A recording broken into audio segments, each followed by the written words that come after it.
حضرت محبوب الہی خواجہ نظام الدین اولیاء رضی اللہ تعالیٰ عنہ کی ولادت ہندوستان کے اسی مشہور شہر بدایوں میں 24 صفر سن 636 ہجری مطابق 4 اکتوبر سن 1238 عیسوی میں ہوئی۔ آپ جب پیدا ہوئے اس وقت شہر بدایوں علم و فضل کا مرکز بھی تھا اور مذہبی و روحانی اعتبار سے مشہور عالم بھی۔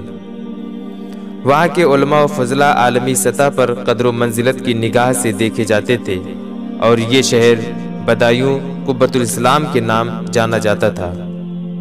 آپ کے آباء و اجداد بخارا کے رہنے والے تھے، جو چنگیزی حملے کے وقت لاہور آئے۔ اسی لاہور شہر میں آپ کے والدین پیدا ہوئے۔ کچھ دنوں بعد آپ کے دادا خواجہ علی بخاری اور نانا خواجہ عرب دونوں شہر بدایوں پہنچے اور وہیں مستقل سکونت اختیار کر لی۔ محبوب الہی نے ابھی زندگی کی 6 بہاریں ہی دیکھی تھی کہ شفقت پدری سے محروم ہو گئے۔ اس کے بعد آپ کی تعلیم و تربیت کی تمام تر ذمہ داری والدہ ماجدہ بی بی زلیخا نے بحسن و خوبی انجام دی۔ والدہ ماجدہ دیندار ہونے کے ساتھ انتہائی باہمت اور باحوصلہ خاتون تھیں، جس کا ثبوت یہ ہے کہ غربت و افلاس اور اقتصادی و مالی دقتوں کے باوجود انہوں نے آپ کی تعلیم و تربیت کا انتظام کیا اور حصول تعلیم میں آپ کا ہر ممکن تعاون دیا۔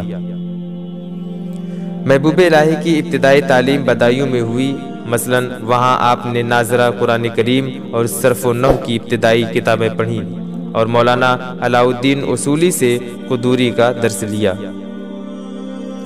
پھر والدہ ماجدہ کے ساتھ اعلیٰ تعلیم کے حصول کے لیے دہلی کا رخ کیا، جو بدایوں کے بعد علم و فضل کا مرکز بنا ہوا تھا۔ یہاں آپ نے خواجہ شمس الدین خوارزمی سے علمی استفادہ کیا اور ان سے مقامات حریری پڑھی، جبکہ استاذ عصر حضرت مولانا کمال الدین سے علم حدیث میں استفادہ کیا اور ان سے مشارق الانوار پڑھی۔ اس کے علاوہ کچھ کتابوں کا درس شیخ الاسلام فرید الدین گنج شکر قدس سرہ سے بھی لیا۔ محبوب الہی خود بیان فرماتے ہیں کہ میں نے 6 پارے کلام اللہ کی تفسیر، 3 کتابیں جن میں سے ایک میں پہلے بھی پڑھ چکا تھا اور 2 کتابیں شیخ الاسلام کے حلقہ درس میں سنی، نیز 6 باب عوارف کے اور ابو شکور سالمی کی تمہیدیہ سب میں نے انہی سے پڑھی۔ محبوب الہی اپنی علمی صلاحیت، زود فہمی اور اپنی دانشوری کی وجہ سے معاصر طلباء و علماء میں بحث اور محفل شکن سے مشہور تھے۔ آپ نے بیشتر علوم و فنون جیسے زبان و ادب، علم فقہ اور علم حدیث میں کامل مہارت اور کلی دستگاہ حاصل کر لی، تو اپنے وقت کے جید محدث سید کمال الدین زاہد سے مشارق الانوار پر مباحثہ کیا اور علم حدیث میں صحت سند، واقعات و روایات کی باریکیوں سے آگاہی حاصل کی اور تحقیق کا فن سیکھا۔ محبوب الہی کی حدیث فہمی کا اندازہ اس واقعے سے لگایا جا سکتا ہے کہ آپ نے ایک بار مولانا وجیہ الدین پائلی سے پوچھا کہ حدیث میں ہے اصنعوا کل شیء الا النکاح، یعنی نکاح کے سوا ہر چیز کرو۔ اس حدیث سے بظاہر معلوم ہوتا ہے کہ نکاح حرام ہے، مجھے بتائیں کہ اس کا مطلب کیا ہے۔ مولانا وجیہ الدین پائلی کچھ دیر سوچتے رہے، پھر فرمایا کہ پہلے آپ بیان کریں کہ آپ نے کیا سمجھا۔ آپ نے کہا کہ صحابہ کرام نے نبی کریم صلی اللہ علیہ وآلہ وسلم کی خدمت میں عرض کیا کہ جب عورتیں حائضہ ہو جائیں تو کیا ہم ان کا بستر الگ کر دیں؟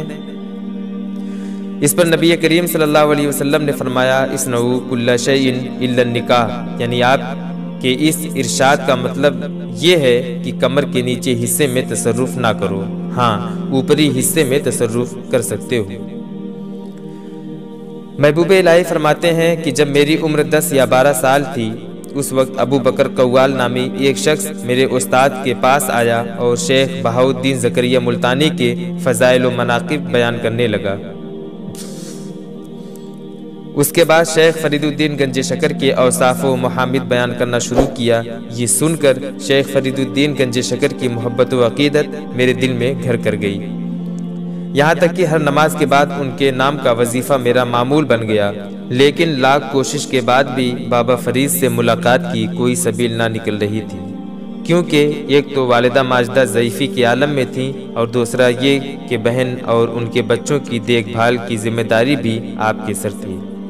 ایک صبح نماز فجر کے بعد کسی نے بڑی خوشی لہانی کے ساتھ یہ آیت تلاوت کی، أَلَمْ يَأْنِ لِلَّذِينَ آمَنُوا أَن تَخْشَعَ قُلُوبُهُمْ لِذِكْرِ اللَّهِ حَدِيدٌ، تو دل میں دبی عشق کی چنگاری شعلہ کی شکل اختیار کر گئی، اور اس طرح آپ سن 655 ہجری مطابق سن 1257 عیسوی میں اجودھن، جو موجودہ پاکستان ہے، کے لیے روانہ ہوئے اور سال کی عمر میں بیعت سے شرفیاب ہوئے۔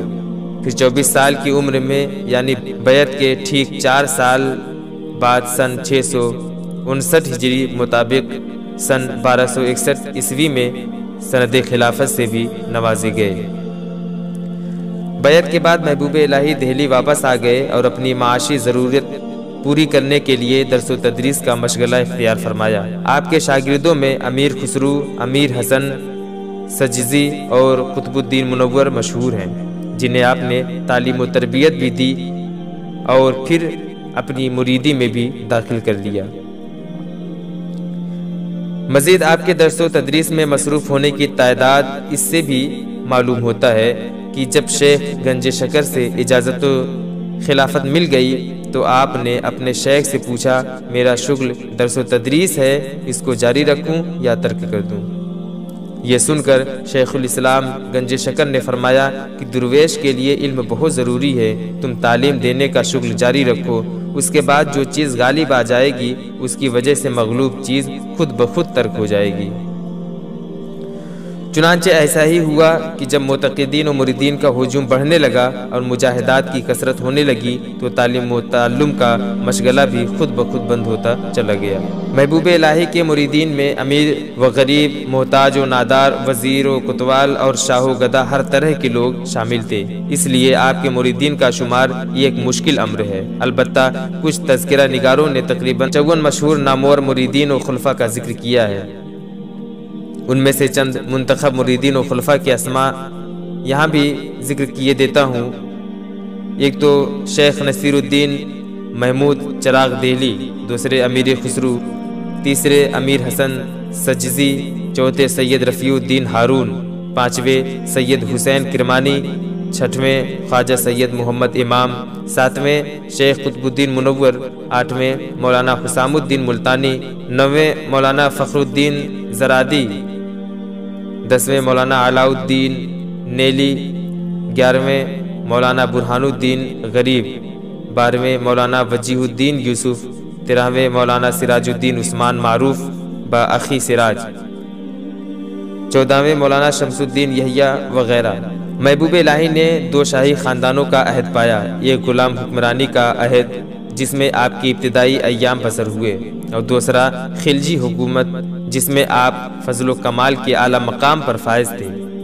پھر بھی حکمرانوں سے لا تعلق رہے، حالانکہ شاہان وقت کی ہمیشہ یہ خواہش ہوتی تھی کہ آپ ان سے گہرے روابط رکھیں، لیکن آپ نے ان کی طرف کبھی بھی کوئی توجہ نہیں دی۔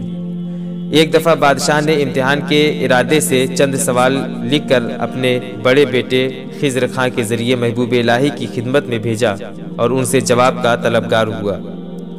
جب وہ سوال نامہ آپ تک پہنچا تو آپ نے اسے کھولا بھی نہیں اور فرمایا، درویشوں کو بادشاہ سے کیا کام؟ جب بادشاہ کو اس بات کی خبر ہوئی تو وہ خود خدمت میں حاضر ہونے کی اجازت چاہی، مگر آپ نے کہلا بھیجا کہ میں غائبانہ دعا کرتا ہوں اور غائبانہ دعا میں بڑا اثر ہے۔ اس کے بعد بھی بادشاہ نے اصرار کیا تو آپ نے فرمایا کہ اس فقیر کے مکان کے 2 دروازے ہیں، اگر بادشاہ ایک دروازے سے داخل ہوگا تو میں دوسرے دروازے سے نکل جاؤں گا۔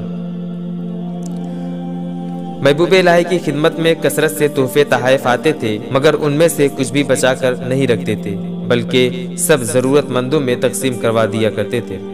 روزانہ لاکھوں روپے اور قیمتی ساز و سامان آتے تھے، لیکن آپ اسی اعتبار سے خرچ بھی کر دیتے تھے۔ آپ کی عنایات و بخشش کا حال یہ تھا کہ مانو عطا و بخشش کا دریا بہہ رہا ہو۔ ایک بار ایک طالب علم آیا اور اپنی حاجت بیان کی۔ اس وقت خانقاہ میں اسے دینے کے لیے ایک بیل کے سوا کچھ بھی نہ تھا۔ آپ نے وہی بیل اس طالب علم کو نذر کر دی۔ محبوب الہی نے باقاعدہ اپنا ایک اصول بنا رکھا تھا کہ کس کو کتنا وظیفہ دیا جائے۔ چنانچہ آپ غیاث پور اور قرب و جوار میں رہنے والے کو روز وظیفہ دیتے تھے، شہر میں رہنے والے کو ہفتہ وار وظیفہ دیتے تھے، آس پاس کے قصبوں میں رہنے والے کو ماہانہ وظیفہ دیتے تھے، اور دور دراز سے آنے والوں کے لیے ششماہی یا سالانہ وظیفہ مقرر کر رکھے تھے۔ یہاں تک کہ وفات کے وقت بھی جب لنگر خانے میں کچھ غلہ تقسیم ہونے سے رہ گیا تو آپ سخت ناراض ہوئے اور فرمایا، انبار خانوں کے دروازے توڑ ڈالو، یہ غلہ زمین کی مٹی ہے، اس کو کیوں رکھا ہے؟ فقیروں کو بلاؤ اور ان سے کہو کہ یہ سب غلہ لے لیں اور ایک تنکا بھی باقی نہ چھوڑیں۔ محبوب الہی نے صرف محتاجوں، ضرورت مندوں اور بے کسوں کی خبر گیری کرنے پر ہی اکتفا نہیں کیا، بلکہ ان کے اندر درائی علمی خرابیوں اور اخلاقی بیماریوں کو بھی دور کیا ہے اور ان کی اصلاح فرمائی۔ آپ نے ایک طرف قلب و روح کو پاکیزگی عطا کی تو دوسری طرف سیرت و اخلاق کی درستگی بھی فرمائی، اور اس تعلق سے آپ کے نزدیک بادشاہ و گدا، علماء و فقہا، سلاطین و حکمران، عوام و خواص، نوکر پیشہ و اہل صنعت سب برابر تھے، کسی کو کسی پر کوئی فوقیت اور امتیاز حاصل نہ تھا۔ ایک ایسے ماحول میں جبکہ دین بیزاری اور نفس پرستی عام ہو چکی تھی، آپ نے لوگوں کے دلوں میں دینی اور عرفانی لہر دوڑا دی، جسے ہر کسی نے محسوس کیا اور اس سے متاثر ہوئے بغیر کوئی رہ نہ سکا۔ یہی وجہ تھی کہ آپ کی اصلاحی کوششوں کے باعث آس پاس کا ماحول حیرت انگیز طور پر اسلام، ایمان، احسان کے رنگ میں رنگ گیا تھا۔ اس کا اثر یہ ہوا کہ لوگ مشائخ کی تعلیمات سے اپنی تاریک زندگی کو منور کرنے لگے، دنیا اور دنیا داروں کا ذکر ان کی زبان پر آنا بند ہو گیا۔ سلطان علاء الدین بھی اپنے تمام گھر والوں کے ساتھ شیخ کا معتقد اور مخلص ہو گیا۔ کبیرہ گناہوں کو لوگ کفر کے مشابہ تصور کرنے لگے۔ شرم کی وجہ سے مسلمان سود خوری اور کالا بازاری سے پرہیز کرنے لگے۔ جھوٹ بولنے اور کم تولنے کا رواج اٹھ گیا۔ عوام و خواص کو تصوف اور مشائخ کی کتابوں میں لطف آنے لگا، اور ہر محفل و مجلس میں ذوق و شوق سے قوت القلوب، رسالہ قشیریہ، احیاء العلوم، عوارف المعارف جیسی کتابیں پڑھی جانے لگیں۔ سنت رسول اور احکام شریعت کی پاسداری کا اہتمام لوگوں کا معمول بن گیا۔ غرض کہ ایک بار پھر سے جنید و شبلی اور بایزید بستامی کے عہد کی یاد تازہ ہو گئی تھی۔ محبوب الہی فرماتے ہیں، مرد کامل 4 چیزوں سے ظاہر ہوتا ہے: کم کھانا، کم بولنا، کم سونا اور لوگوں سے میل جول کم رکھنا۔ اور فرماتے ہیں، ترک دنیا یہ نہیں ہے کہ کوئی اپنے آپ کو ننگا کر لے، مثلا لگوٹی باندھ کر بیٹھ جائے۔ ترک دنیا یہ ہے کہ لباس پہنے اور کھانا کھائے، البتہ جو کچھ آئے اسے خرچ کرتا رہے، جمع نہ کرے، اس سے رغبت نہ رکھے اور دل کو کسی چیز سے لگائے نہ رکھے۔ اور آگے فرماتے ہیں، جب تک تائب توبہ میں سچا ہے تو نہ اس کا ذکر کوئی معصیت کے ساتھ کر سکتا ہے اور نہ فسق کے ساتھ اس کا نام زبان پر لا سکتا ہے۔ البتہ اگر وہ اس گناہ کی طرف مائل ہوگا تو اس کو طلب کرنے میں یقیناً وہ فسق و فجور کرے گا، اور لوگ بھی اس کا ذکر فسق و فجور کے ساتھ کریں گے۔ اور فرماتے ہیں، شروع میں جب لوگ طاعت کا آغاز کرتے ہیں تو یقیناً نفس پر گرا گزرتا ہے اور مشکل نظر آتا ہے، لیکن جب کوئی دل سے اس میں لگ جاتا ہے تو اللہ توفیق عطا فرماتا ہے اور اس کا کام آسان فرما دیتا ہے۔ اور ارشاد فرماتے ہیں، ادب یہ ہے کہ جو بھی آئے مجلس میں جہاں جگہ خالی پائے بیٹھ جائے، اور اگر جگہ نہ ہو تو حلقے کے پیچھے بیٹھے، بیچ میں نہیں بیٹھنا چاہیے۔ جو بیچ میں بیٹھتا ہے وہ ملعون ہے۔ اور فرماتے ہیں، عوام میں یہ دستور ہے کہ اچھوں کے ساتھ اچھا اور برے کے ساتھ برا، لیکن درویشوں کا یہ طریقہ ہے کہ اچھوں کے ساتھ بھی اچھے اور بروں کے ساتھ بھی اچھے۔ ارشاد فرماتے ہیں، اللہ تعالیٰ کا معاملہ مخلوق کے ساتھ 2 طرح کا ہے اور مخلوق کا معاملہ آپس میں 3 طرح کا ہے۔ اللہ تعالیٰ کا برتاؤ مخلوق کے ساتھ عدل کا ہوتا ہے یا فضل کا، لیکن مخلوق آپس میں عدل کرتی ہے یا فضل یا پھر ظلم۔ اگر مخلوق ایک دوسرے کے ساتھ عدل یا فضل کرتی تو اللہ تعالیٰ اس پر اپنا فضل فرماتا، اور اگر مخلوق ایک دوسرے پر ظلم کرتی ہے تو اللہ تعالیٰ اسے عدل فرماتا ہے، اور جس سے اللہ عدل فرماتا ہے اس کو عذاب میں گرفتار کرتا ہے۔ اور ارشاد فرماتے ہیں اگر کوئی شخص کسی کو نصیحت کرے تو اس کو چاہیے کہ سب کے سامنے نہ کرے، کہ یہ فضیحت یعنی رسوائی ہو جاتی ہے، اس لیے ملامت اور نصیحت جو بھی کرنی ہو وہ اکیلے میں کرے، سب کے سامنے نہیں۔ خواجہ نظام الدین اولیاء قدس سرہ نے بتاریخ 17 ربیع الاخر سن 725 ہجری مطابق 2 اپریل سن 1325 عیسوی دہلی میں وصال فرمایا، اور بستی حضرت نظام الدین اولیاء دہلی میں مدفون ہوئے، جہاں سے آج بھی نظامی چشتی فیضان جاری و ساری ہے۔